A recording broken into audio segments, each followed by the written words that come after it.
If you're absolutely right about something but others don't believe you, sometimes the only way you can prove it to them is with some malicious compliance. We'll get into that in a bit, but first, malicious compliance that will probably only make me feel better, but I don't care. Really long back, but it makes sense in the end. So at work a few months ago, I was written up for various reasons. Also during this time, I was being forcibly removed from my department and put in a different one with no change in job, title, or pay. Now, my new supervisor is someone who used to be a director of a different department, and we do not see eye to eye on a lot of things. But as my superior, I usually end up smiling and nodding, but you can ask anyone, he does not like me, because I help people in other departments when they have questions and like to talk to the floor staff when we're slow. It was, for one, I spoke to a couple employees that I was training in a matter I found professional and direct, as they were struggling to learn the job, but they thought it was mean for basically asking them to do their jobs. I offered additional training, which I thought was nice because it wasn't my job to train them in the first place. They refused. Their manager and supervisor felt the same as me because they ended up getting fired. 2, one employee was avoiding me because when I made baked goods for the staff, he ate over half of them. So I made more and asked if he would let the other ones get ones first. He came to my office 4 times within 10 minutes joking about stealing a treat. This being on a very stressful week, hence my baking, that on the 5th visit, I asked him if he would please stop coming in every half hour asking about the treats, and that if there were any left at the end of the day, I would be happy to give to him, but my office mate and I are really stressed and need to focus. I did offer him the leftovers at the end of the day, which he turned them down, but apparently he was avoiding me and that came out in his annual review, which was then told to HR. 3, I'm accused of being the office gossip.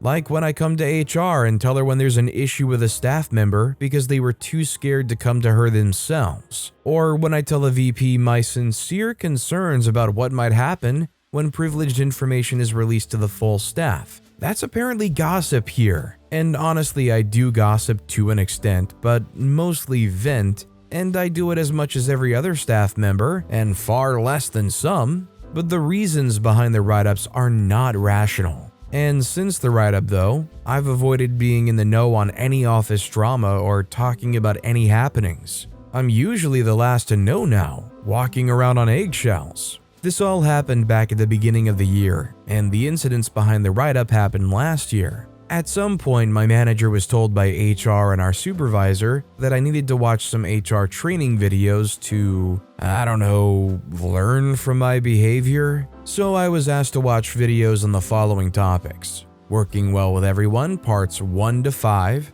microaggressions, workplace bullying for employees, being the gossip, and then pick 3 more that were thematically similar. Cue the malicious compliance. I watched all the videos in question. I watched more than 3 others. I watched 8, and I found them all fitting.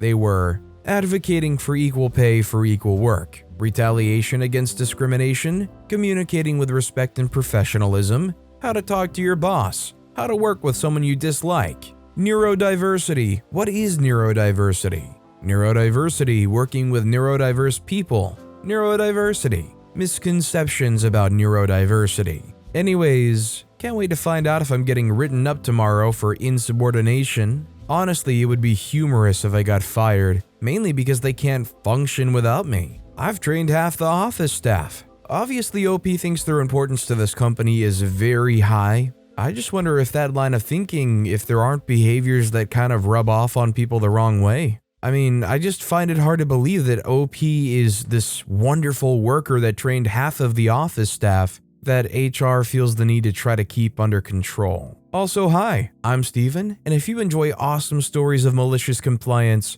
why not hit those like and subscribe buttons down below? That said, our next story is, you don't need a company phone. I was reminded of this when I read another post about company phones. Some background, I worked at a smaller factory where I was the logistics and purchasing manager. The problem area was on the logistics side of things. Anyone who has had to deal with trucking brokers or companies understand that things don't always work out as planned. So it goes without saying that I would get calls pretty much 24/7 on my personal cell, So I go to my boss and say since I'm basically on call 24/7, I should get a company phone. He said you don't really need a company phone since most of your calls came during normal business hours, which was true on the purchasing side but not on the truck side, which I told him. So anyway, I left that meeting with the understanding that I was expected to take care of all business calls during normal hours. Well, here's the malicious compliance. Come Friday, after all my trucks were set up for the weekend and it's time to go home, I put my phone on mute and didn't answer a single call from trucking companies or brokers all weekend. I polished my resume in anticipation of my termination. Anyway, Monday morning rolls around and yep, first thing, the boss calls me into a conference call with HR. I'm ready for the hammer to drop. Boss asks me why pickups and drops were not on time or picked up at all. I said I don't know because I didn't answer any calls from vendors since it was outside normal business hours. HR asked, has this happened often? Boss says not often, but does from time to time. HR says, well, what happened this weekend? Boss says, I'll let him explain it. I go through the whole company phone thing with HR. HR says, so if we get you a phone, this won't happen again. I say I can't guarantee loads won't get dropped, but I can tell you that it'll never be this bad because I can work on solutions as they come up, instead of having to chase them on Monday morning. HR tells boss, get him a phone. Well, a good rule of thumb generally is when you're not on company time, as long as you're working a job that has, normal working hours, you should be more than allowed to turn off your phone and not have to deal with anything work-related. I hate the idea that you have to be reachable at all times. Our next story is, can't work in your department anymore? Okay. This was a few years ago. I work in a very busy, medium-sized hospital. I was working as a CAT scan tech and an X-ray, having permanent shifts every week in both departments. I decided to keep my hours in X-ray and give up my permanent hours in CAT scan and asked to stay per diem. The two departments had different managers. I gave a written notice of my intent, including my desire to stay on per diem as I knew CAT scan was forever understaffed. After a few weeks went by, I emailed the manager of CAT scan and asked if I needed to reapply as per diem, or could I just start saying yes to request to work in his department?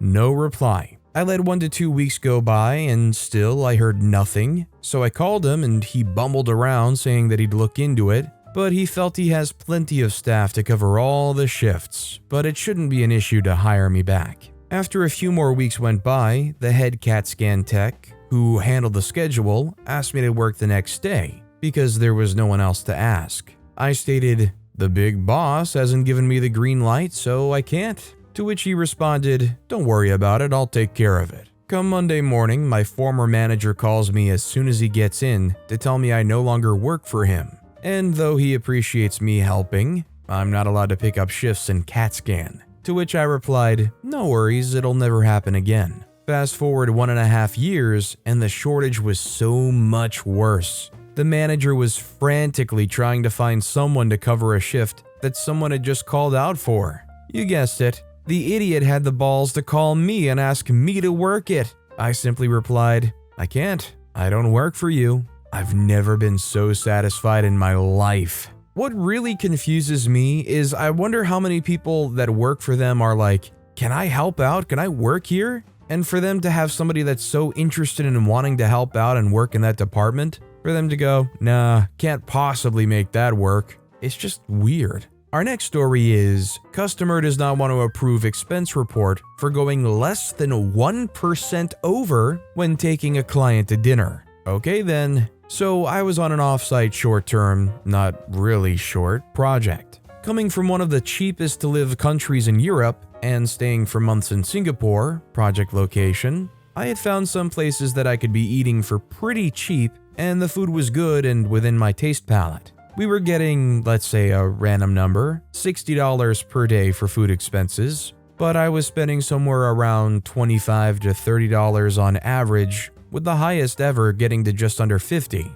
Short project going long, drawn over 10 months by the point of the story, and our customer's client is raising a ton of issues. 70% of them not really an issue. Discussed this a few times with some guys in my company, and a manager told me to take the client out for a dinner and some drinks. He would confirm the extra expense, Just be careful to not go too much overboard on the expense. Specifically asked what that means, and he told me try not to go over $200 to $250. We go out and neither me nor the client really drink much, so we end up having some food and a drink each. The guys at the restaurant know me well by that point, and almost always do some rounding on the bill or bring something extra to the table on the house. And with them bringing plenty finger food, I end up with a bill of $60.68, number adjusted to the random number above, but yes, about 70 cents above the daily limit. Way below the 200 plus allowance for that.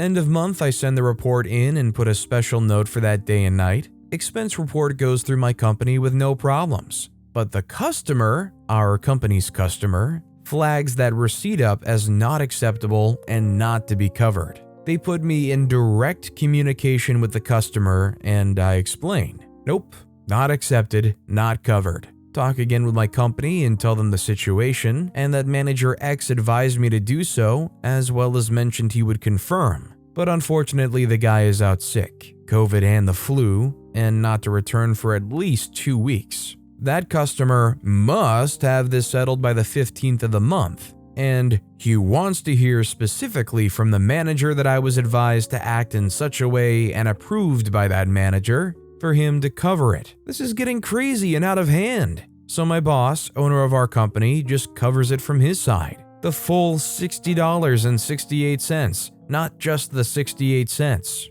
Customer says no receipt that goes over the $60 limit will be approved. Unfortunately for me, the customer is local to Singapore and he randomly drops in at the job site, and I get to see him the day after the resolution above, and all comments were written in emails. Face to face, I tell him, you do realize that I spent on average less than $27 a day from the allowed $60 a day. This was laughable to be denied. He probably was offended and he yells at me again the no receipts over $60 will be covered. Well, cue malicious compliance. At all 3 places that I eat every day for the past 10 months, they agree to print $60 receipts every time I eat at their place. They even agree to split in half the remaining value between me and a tip to the server. I had requested for the entire amounts to go to the servers as tips, as I just cared for the petty revenge, but apparently all of them felt a 100% tip every day is uncomfortable for them. Next month's expense report is sent out, and the customer calls me directly seething and asks why every single daily receipt is at $60 from a specific date onwards. I just reply with, no receipts over $60 will be covered, so I have to fit my meals within the allowance. He called to complain to my company, but the relevant person told him that they didn't understand and to please explain what agreement was broken. He never came back as far as I know. I continued charging the max for the remaining 2 months there, netting me a cool $700 and even better service. Food and chef experiments that were otherwise only internal to the staffs of the restaurants. To be honest, I had to pay in having to deal with the idiot customer even more after that, but he was a handful before it as well. I can say that that project took at least a year off of my life with all the stress and nerves. When you get that much kickback over 68 cents, you're kind of just motivated to do something to get back at their money-grubbing butts, right? Especially when they say to your face, nope, you went 68 cents over, I'm not covering any of it. Yeah, okay. Our next story is, punish me for being right? Good luck. Over a decade ago, I was a material handler at a manufacturing company. Pretty tedious work breaking down large batches of materials into smaller manageable quantities for the workers. Gotta keep every station supplied, well organized, and order materials to meet future quotas. One day I notice a new lot of parts are out of spec. They're too small and will damage the final product, causing it to fail testing later. This part comes in lots between 5,000 to 30,000, depending on what was ordered and past inspection from the supplier. I put a hold on the lot of 25,000, emailed the appropriate people, follow procedure. Looking through the system, I realize we only have about 1,000 on hand. One more lot in the warehouse for 7,000. This is enough for 1 week. I place another order for 30,000, we usually get 25. It takes 2 weeks to get. Another week for cleaning and polishing. I send off another email informing of the shortage and how it will impact production. The only response I got was, "We'll look into it." After we ran out of parts, I was ordered to take the out-of-spec parts off hold. I refused, an engineer hadn't cleared them. The engineer was on vacation out of town, and the other didn't know. A few days later, some random engineer from another department told me they were good, and I was forced to release the lot. I got a verbal warning for insubordination and relieved of my material handler duties got put back on production. 2 weeks later, all the parts started failing. 2 weeks worth of about 110 people's labor, machine time, untold tens, possibly hundreds of thousands of individual parts wasted. Chaos erupts, mandatory overtime set, and I'm just smiling. About 2 months go by, 4th of July weekend coming up, and I've got a 5-day weekend with PTO. Managers tried to cancel, but I already had it approved in January. Almost everyone in the room was going to be working the 5th and 6th, Friday and Saturday. People were quitting left and right, being forced to work 60 hours burned them out. Since we'd been working these few special machines so hard on overtime, the material was running out that it used to spray on the parts. To replace it, it required a 3-day cycle in which we usually happened on a Friday to Sunday, every couple of months. We were about a week ahead of schedule with the overtime. I knew it, but no one else was paying attention. I decided to take a half day on Tuesday so I could leave during the team leads meeting that I used to be a part of.